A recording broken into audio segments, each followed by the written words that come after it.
Guys, this carousel of 90-day chaos just keeps on rolling round and round. Yes, it's Ebird Online, and I'm back with another review from 90 Day Fiance, The Other Way, Season 4, Episode 5. And who are we going to be talking about today? Yes, that's right, it's no other than Danielle and her wife, 6'5" Yohan. And events this week left me thinking, I won't cry for you when it all comes crashing down and karma calls Yohan like I otherwise might, because it would seem that you yourself do not know where the truth ends and a lie begins. And guys, at the end of this video, I'm going to discuss the seismic shift in Yohan's behaviour towards Danielle and consider what does this mean for their future. But just before we get into all of that, please don't forget to subscribe to the channel. Please hit that big red button. Smash it, press it, hit it, caress it. Subscribe, my friends, subscribe. And also, please don't forget to smash the like button if you enjoy my commentary. Thanks, guys. Right, so without further ado, I give you Danielle and Yohan. And so when we first see the couple this week, they're walking down the street, and Yohan, like any good wife, is carrying Danielle's purse. He tells her, I don't want to carry your purse. Oh, for God's sake, Yohan, it's not as if it's heavy. There's nothing in it. She's a bankrupt, don't you know? All there is in Danielle's purse are bills, rent demands, and dust.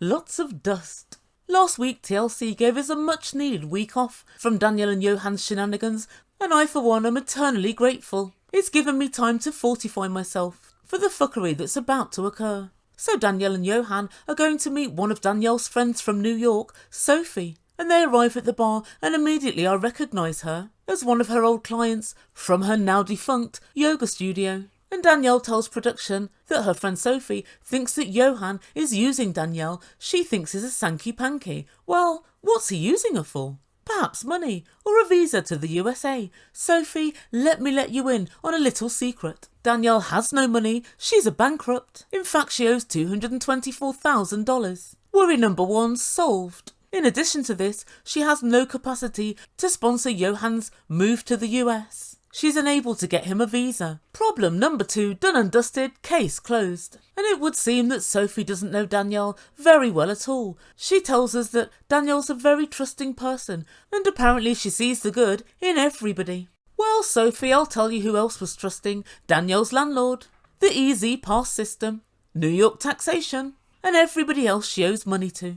And so they sit down and off to pleasantries. Sophie asked Yohan about kids. And she said, do your parents want grandkids? He said, yes, of course. Do you know how old Danielle is? He said, of course. And Danielle let Sophie know that they're working on having kids at the moment. And then Danielle spoke with production and she let them know that she'd been to see an IVF doctor and they told her she only had a 5% chance of conceiving. But she said, I'm not worried because Yohan thinks there's a much, much bigger chance than that. Danielle, Yohan is a fitness instructor and a butcher, and according to some, a sanky-panky. What he is not is a fertility specialist. You taking his advice on matters of fertility is about as bloody ridiculous on you advising him on the financial viability of his fly-infested butchers. And then Danielle explains to Sophie that she'd rather use science as opposed to trying to conceive naturally because she's very worried about having a miscarriage. And she said she doesn't think she can handle it mentally. And Danielle lets production know that she's really feeling the pressure. All of the weight of childbearing is on me. And to have to do that month after month is really nerve-wracking. I feel like that stress alone is going to my cycle and make it harder for me to get pregnant. So I don't think he realizes how much pressure that is on me, especially because I'm not young.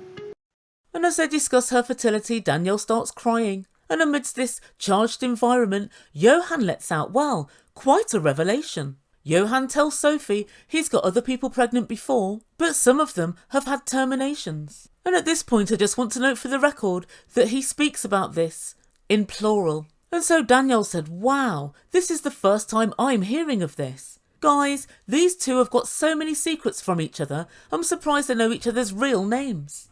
And Danielle told production, I can't believe he's lied about this. He told me that she just lost the baby. Why would you lie about something like this? And for once I have to agree with Danielle, it is kind of strange. He's just casually telling her friend Sophie whilst she's sitting there. But just for the maiden time, when I'm starting to feel sorry for Danielle, she says the following. I'm not upset about the abortion. I'm upset that Yohan hasn't been honest with me and My full faith in this relationship is about my faith in him and his honesty. And if I lose that, then what do we have? Really, Danielle? Really? Your faith is connected to truth in the relationship? What's this? One rule for you and another for Yohan? She really does grind my gears. And guys, I'm not sure how I feel about all of this. I'm not sure if Yohan was duty bound to tell her. Although I feel that he probably should have done if he was going to just blurt it out to her friend whilst she was sitting there. I guess if there was a mismatch between what they thought about the right to termination, it would be more important. For instance, if Danielle was staunchly pro-life, then I think it's something that maybe he should have told her. I don't know, what do you think? She lets us know that she believes in the right to choose. And I guess what happened in his life before doesn't really affect her in this instance. But I just can't bear the fact that she's calling Yohan a liar. Guys, it's the hypocrisy for me. And so next time we see this couple, they're strolling through a market and it would seem finally, Danielle's going to help Yohan with his brand new business.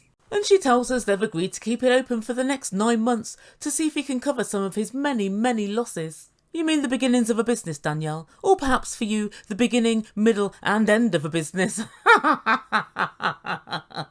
All of them are a big fat deficit. But I digress. I'm very glad she's finally decided to give him a helping hand. What's she going to help him with? Advertising? Perhaps marketing? Price negotiation? Or client retention? Shop fitting? Health and hygiene? Customer analysis? Well, so long as it's not finances, we'll all be okay. Oh, Danielle, I'm on the edge of my seat. What is it? They enter a shop and they look around. Oh, good Lord. Guys, Danielle's hoping to help Yohan and his business with the aid of witchcraft. What? And so the fuckery begins. She's looking around the shop and she buys lotions and potions and herbs. At one point, they consider a potion called Cow Killer. Oh, Danielle, from what I've seen, the cows are already dead. They're laying on a counter all chopped up, getting eaten by flies. Honestly, I really can't with Danielle. Danielle, do one of two things. Either one, use this money to pay something off your creditors, or secondly, use the money to invest into Yohan's business. This is an entire waste of money, and you are an entire waste of skin and cells and bone. At this point, it seems like it's the blind leading the blind. But Danielle's getting irritated. She tells production, Yohan's so childish when he's in this shop. He acts as if everything's ridiculous. Oh, Danielle. That's because it more than likely is. I gotta tell you, I'm with Yohan on this one. But then Yohan helpfully decides to ask the shop assistant if she too believes in witchcraft. And she shakes her head and confirms that in fact she doesn't. Nobody does except for Danielle and a few other crackpots. And so then Danielle asks Yohan if he'll have a picture of St. Michael in his butcher's. He declines, saying, if I've got a picture of St. Michael holding a candle, people will think I'm into witchcraft. Well, that will be confirmed when they see Danielle behind the counter in your shop. Sorry, Danielle, I'm going too far now. Guys, I always thought that St. Michael was, I don't know, the head of all the angels. Maybe I've got that all wrong. I guess I was thrown out of Sunday school at the age of 7 for asking too many questions. They were all very valid questions though, I have to say. I genuinely didn't understand why they'd kicked me out just for asking if 2 loaves of bread and 5 fish could feed 5,000 people. It seemed rather unlikely to me, and the truth be told, it still kinda does.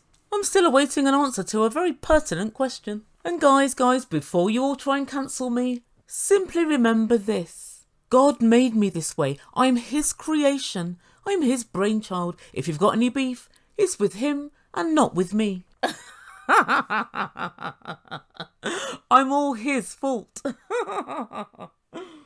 And so Danielle pays for all her lotions, potions and herbs, and it's $235. I understand now why her business went kaput. She doesn't seem to understand what's important and what isn't. And so in the car on the way back from the witchcraft store, Danielle decided to ask Yohan why he hadn't told her about this abortion. And his answers were, well, very wishy-washy. Firstly, he said, I thought I did tell you. And then he said, well, what does it matter if you knew or not? All I said was there was a problem with the baby. He said, what does it matter? And she said, you know why? Because I can't stand liars. And that doesn't seem to be true because she seems to love herself. And then Yohan said to production, I had an ex-girlfriend and she got pregnant and then she had a termination. But that's not what he said to Sophie yesterday. He said there have been women who have been pregnant and some of them have had abortions. And so it would seem to me this has potentially happened more than once. But he maintains to Danielle, I don't see the big deal. I don't ask you about your past. Well, you should have, Yohan. It could have saved you a whole wedding. And Danielle reiterates to him that she has a problem with liars and she lets us know, via production, that she once had a boyfriend who had a whole family and she knew nothing about it. And because of that she lets us know she has trust issues. Danielle, you also have truth issues because you don't tell the truth either. And then she says the following. You know, when I'm getting like all these partial truths, it makes me question everything he's ever told me. I have zero tolerance for dishonesty. With me, once the trust is broken, it's broken forever. And I do wonder to myself if this predilection for telling the truth goes both ways. I don't think so. And so next time we see this couple, they're sitting outside of Yohan's house and Danielle's still banging on about this abortion and she tells Yohan it's not the fact there was an abortion, it's the fact that you lied about it. And Yohan's still 50% maintaining he did tell her and 50% maintaining it doesn't really matter anyway. But whilst he's mid-sentence, Danielle says to Yohan, when I'm talking, you shut up. She never wastes an opportunity to be bloody rude and emasculate him. She's literally terrible. But I think Yohan's finally had enough. He said, you say I'm a liar, I don't tell the truth, you can't trust me. So what's the point of this relationship? If you want, let's just end it. And guys, I've got to tell you, he seemed like he was over and out with this relationship, like he didn't care if it continued or not. Danielle said, well, I'm going back to the hotel, but she let production know she's now very worried that he won't follow her, she won't see him again, and their relationship will be over. And that's where we end things for this week. And so what does the Ebird make from all of this? Well, the first thing is I do understand why Danielle isn't happy to be told this information in the way that she was told. On the balance of probability, I think that Yohan lied by omission. I think he said there was a baby, there was a problem, and then there wasn't. He knows he could have told the full story, and for whatever reason, he decided not to. But there is just one thing, I can't work out why he would lie about this. And usually, if I can't work out a nefarious reason as to why somebody would lie, I usually conclude it's just something they didn't want to say because it's rather personal. And to be fair, there's no detriment to Danielle not knowing this information. But what I cannot reconcile is Danielle's unrelenting fervour for calling Yohan a liar. She said to him, you don't tell the truth, you lie, I can't trust you, when she's one of the biggest liars that God put breath into. Danielle's lies are current, and Danielle's lies actually affect Yohan now and in the future. Danielle knew that she was about to go bankrupt. This has been 2 or 3 years in the making. And so when she met Yohan and told him, I'll take you to America, I'll apply for a visa, she knew she was being dishonest. She knew she was lying. She knew she was changing the whole tenet of this transactional relationship. But she simply classifies this as, I've changed my mind. Rather than telling the truth, I was never able to do it in the first place. She's completely changed Yohan's whole life plan without so much as a by your leave. The premise on which we got married, this transactional relationship, is now -1 transaction. And so it's she that's not being truthful with Yohan, and this lie is in the here and now. It's not something which happened in the past. This lie actually affects Yohan. She's making a big song and dance about the truth when she knows not how to tell it herself. And so the second thing is, Danielle said that Yohan has changed. He's not the man that he was. When she's crying and upset, he doesn't try to help her or placate her in any way. And he doesn't seem to want to communicate and work through their problems. Now, I've been thinking about this, and I think the reason he's changed is because suddenly all of his ideas and dreams for the future have suddenly gone up in smoke. And it's not just his financial situation he has to consider, it's that of his whole family. This week he was very laissez-faire when he said, well, if I'm a liar, if I don't tell the truth, if you can't trust me, let's finish this relationship. Why are you with me? I think Yohan is now much less invested now that her part of the transactional relationship is no longer there. Danielle has reneged on all of her earlier promises. And not only that, she's offering no reason for it, and she's not even sorry. and that means she's less of a catch, and this marriage is far less valid and far less valuable than it previously was. The bombs have certainly dropped since she arrived in the DR. 1. I've not applied for your visa. 2. I want to live in the DR for the foreseeable future.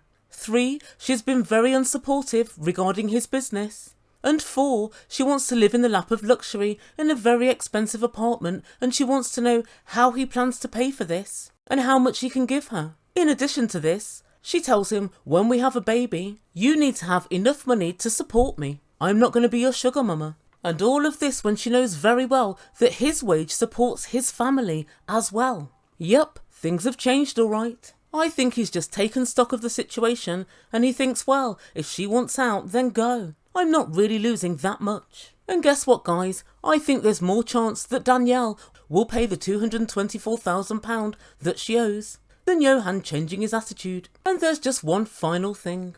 Now, I'd love your opinion on this.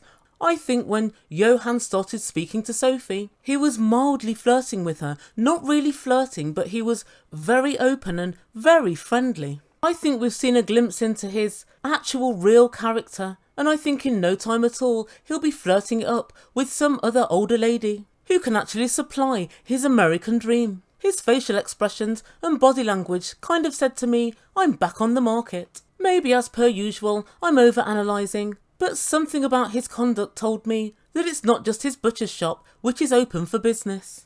And it's also just possible there are some girls who I've gotten pregnant previously to kind of throw a spanner in the works and to somehow, I don't know, irritate and to wind up Danielle. I just wonder if he hadn't made it clear previously why he would tell Sophie, and why is he now sticking to the fact that it's one child when very clearly on film it's a matter of public record he said there are some women, it was always plural. I think he's trying to say to Danielle, my respect for you is so low, I don't really care what happens or what I say or when I say it. So guys, let me know what you think about my wild conspiracy theories.